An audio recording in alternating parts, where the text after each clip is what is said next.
مشکل سے ایک ڈاکٹر نے ہمارے گاؤں کا رخ کیا تھا اور گاؤں والے اسے بھی بھگانا چاہ رہے تھے۔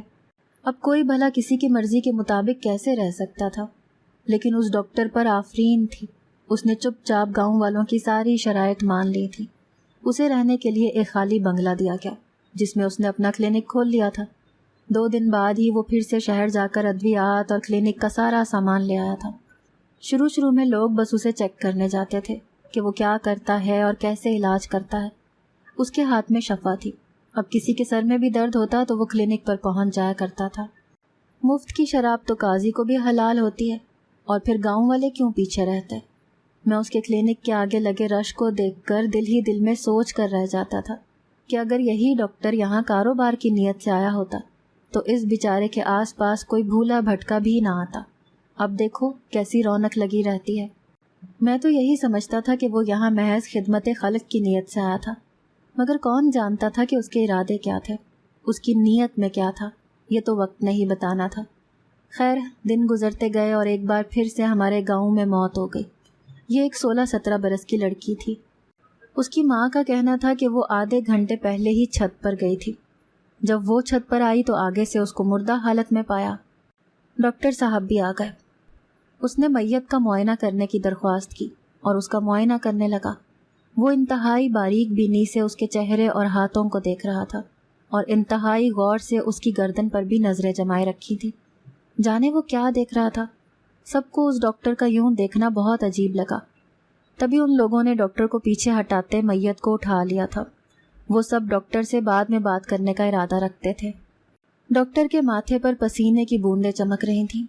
وہ ایک دم نظریں بچاتا وہاں سے نکل گیا تھا۔ خیر، پھر لوگوں نے اس سے بات چیت کی، معاملہ رفع دفع کر دیا گیا، جس سے ڈاکٹر کو اور حوصلہ ملا اور اس کی ہمت بڑھ گئی۔ اب وہ ہر عورت اور ہر لڑکی کو علاج کے بہانے گھور گھور کر دیکھتا اور نہ جانے کیا کرتا کہ جو بھی اس کے کلینک پر جاتا واپسی پر اس کا رنگ زرد پیلا پڑ چکا ہوتا تھا۔ ایسے اور بھی بہت سے واقعات ہو چکے تھے۔ اب سب ڈاکٹر کا نام سنتے ہی کانوں کو ہاتھ لگاتے تھے۔ جانے وہ ڈاکٹر علاج کے بہانے ایسا کیا کر رہا تھا جو سبھی اس کے نام سے گھبرانے لگے تھے۔ کچھ لوگ ڈاکٹر پر بے حد غصہ تھے۔ سچویشن کچھ سمجھ میں نہیں آ رہی تھی۔ ہر ایک کے منہ پر ڈاکٹر کی شکایات ہوتی تھیں، مگر خیر اس معاملے کو کسی نے زیادہ سیریس نہ لیا۔ ڈاکٹر اپنے ارادے پورے کرنے میں لگا تھا، اسے باقی کسی سے کوئی مطلب نہ تھا۔ وہ بس اپنے مقصد میں کامیاب ہونا چاہتا تھا، جس کے لیے اس نے غلط طریقے کا انتخاب کیا تھا، اور یہ طریقہ اس پر بہت بھاری پڑنے والا تھا۔ گاؤں والے اب اس کی طاق میں تھے۔ وہ کسی نہ کسی دن اسے رنگے ہاتھوں پکڑنا چاہتے تھے اور موقع کی تلاش میں تھے۔ یہ موقع بھی انہیں جلد ہی مل گیا تھا۔ اس دن چودھریوں کی اکلوتی بیٹی کے سر میں درد تھا۔ وہ سر درد کی وجہ سے ملازمہ کے ساتھ ڈاکٹر کے کلینک پر گئی۔ کچھ ہی دیر کے بعد ان کی بیٹی انتہائی بری حالت میں واپس آئی۔ اس کی ایسی حالت میں واپسی اور ملازمہ کی گمشدگی نے انہیں موقع فراہم کر دیا تھا۔ اس نے انہیں انتہائی قدم اٹھانے پر مجبور کر دیا۔ وہ سب ڈاکٹر کو کئی مرتبہ منع کر چکے تھے، لیکن شاید ڈاکٹر کو ان کی سمجھائی باتیں سمجھ میں نہیں آ رہی تھیں، یا پھر شاید وہ سمجھنا ہی نہیں چاہتا تھا۔ مگر اب وہ مصیبت کو خود اپنی طرف دعوت دے چکا تھا، جس کا اسے بھیانک انجام بھگتنا پڑا تھا۔ گاؤں والوں نے اسے مرنے کے قریب پہنچا دیا تھا۔ گاؤں والے اس انسپکٹر کی باتیں سن کر فوراً سے اپنے اپنے گھروں کو جا کر گھر والوں سے اس کی پوچھ گچھ کر رہے تھے۔ وہ چاہتے تھے کہ کسی طرح کوئی ان کو یہ کہہ دے کہ یہ سب کچھ جھوٹ تھا جو کچھ انہوں نے ڈاکٹر کے بارے میں سنا تھا، مگر جلد ہی انہیں پتہ چل گیا تھا کہ وہ سب غلط تھے، انہوں نے غلط کیا تھا۔ وہ ہر ایک سے بار بار پوچھتے جا رہے تھے۔ پھر جو کچھ ان کی عورتوں اور بچوں نے بتایا، جس نے اس ڈاکٹر سے علاج کروایا تھا، اس نے بتایا تو سن کر ان کے پیروں تلے سے زمین نکل گئی۔ ان کے سر پر جیسے آسمان ٹوٹ پڑا تھا۔ وہ اپنے سروں پر ہاتھ مارتے ہوئے نیچے بیٹھے تھے۔ وہ اسے کیا سمجھ رہے تھے اور وہ کیا تھا؟ غلط فہمی میں وہ لوگ جو گناہ کر چکے تھے اس سے وہ سر اٹھانے کے قابل بھی نہ رہے تھے۔ کچھ دیر بعد وہ سب شکستہ قدموں سے چلتے ہوئے باہر آئے تھے۔ ان کے سر مارے شرم کے جھکے ہوئے تھے۔ ان سب کی نظریں ایک پل کو اٹھی تھیں اور ایک دوسرے سے ملی تھیں اور پھر خود بخود جھک گئی تھیں۔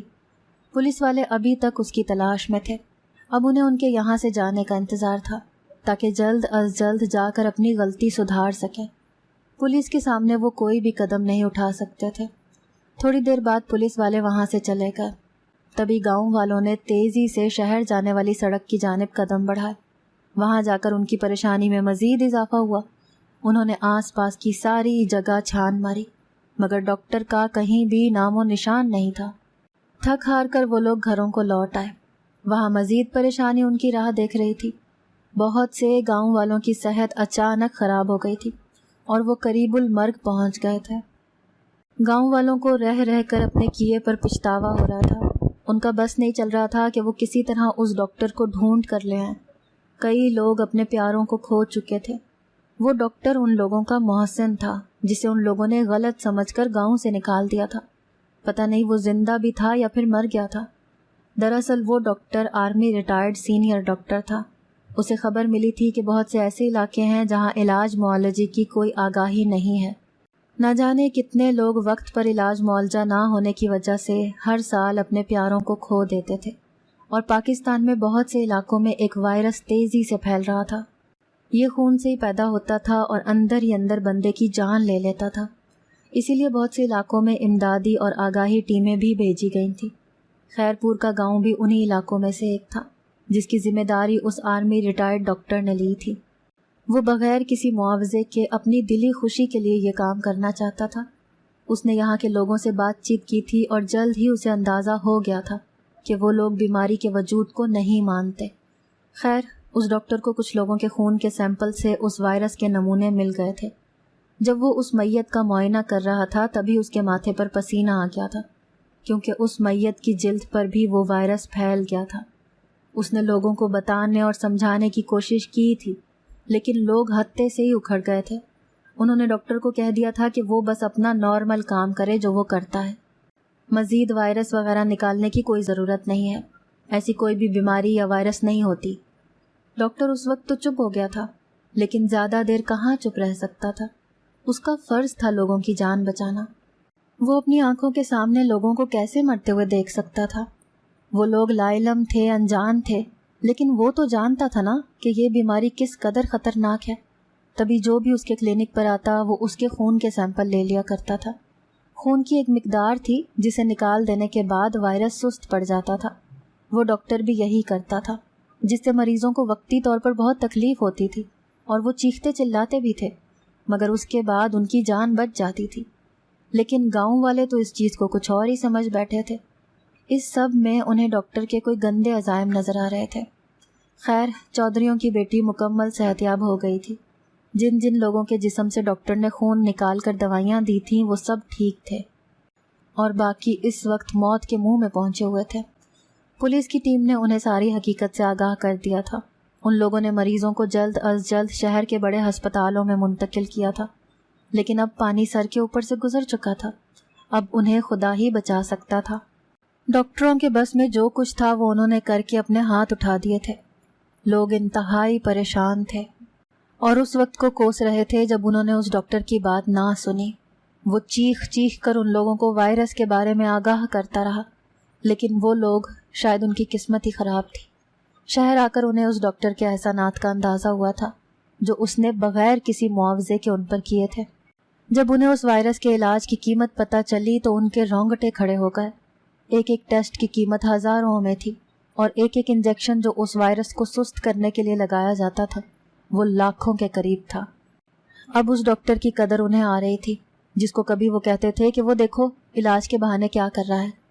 دوسری طرف میں ڈاکٹر کے سرہانے کھڑا تھا۔ اسے آج 15 دن بعد ہوش آیا تھا۔ سر پر گہری چوٹیں لگنے سے اس کو انتہائی نگہداشت کے یونٹ میں رکھا گیا تھا۔ مجھے یہی لگا تھا کہ جو کچھ گاؤں والوں نے اس کے ساتھ کیا ہے اس کے بعد وہ مجھے دیکھتے ساتھ ہی اپنا چہرہ پھیر لے گا، مگر سلام تھا اس عظیم انسان کو جس نے مجھ پر نظر پڑتے ساتھ ہی اپنا آکسیجن ماسک اتارتے ہوئے مجھ سے گاؤں والوں کے بارے میں پوچھا تھا۔ میں نے حیرت سے اسے دیکھتے ہوئے مختصر سا سارے واقعات کہہ سنائے، جسے سن کر اس کی آنکھوں میں آنسو آ گیا۔ اس نے بمشکل اپنے دونوں ہاتھوں کو آپس میں جوڑتے ہوئے مجھ سے معافی مانگی اور کہا کہ جوان، میں نے اپنی بہت کوشش کی تھی، میں شرمندہ ہوں کہ میں اپنے مقصد میں کامیاب نہ ہو سکا۔ کہتے ساتھ ہی اس میجر ڈاکٹر نے اپنی آنکھیں ہمیشہ ہمیشہ کے لیے موند لی تھیں۔ میری آنکھوں سے بے اختیار آنسو ٹوٹ کر گرے تھے۔ ایسے مخلص انسان قسمت والوں کو ہی ملتے ہیں۔ کچھ لوگ اپنی ناقدری کی وجہ سے انہیں کھو دیتے ہیں۔ میجر ڈاکٹر کو مرے 7 سال گزر گئے ہیں۔ اب خیرپور گاؤں نے کافی ترقی کر لی ہے۔ گاؤں میں لوگوں نے میجر ڈاکٹر کے نام پر ہسپتال بھی بنوا لیا ہے جہاں لوگوں کا مفت علاج ہوتا ہے، لیکن یہ سب چیزیں میجر ڈاکٹر کی کمی کو کبھی پورا نہیں کر سکتی تھیں۔ اس سے بہتر تھا کہ وہ اس وقت اس کی قدر کر لیتے۔ اب ان کا پچھتاوا کسی کام کا نہ تھا۔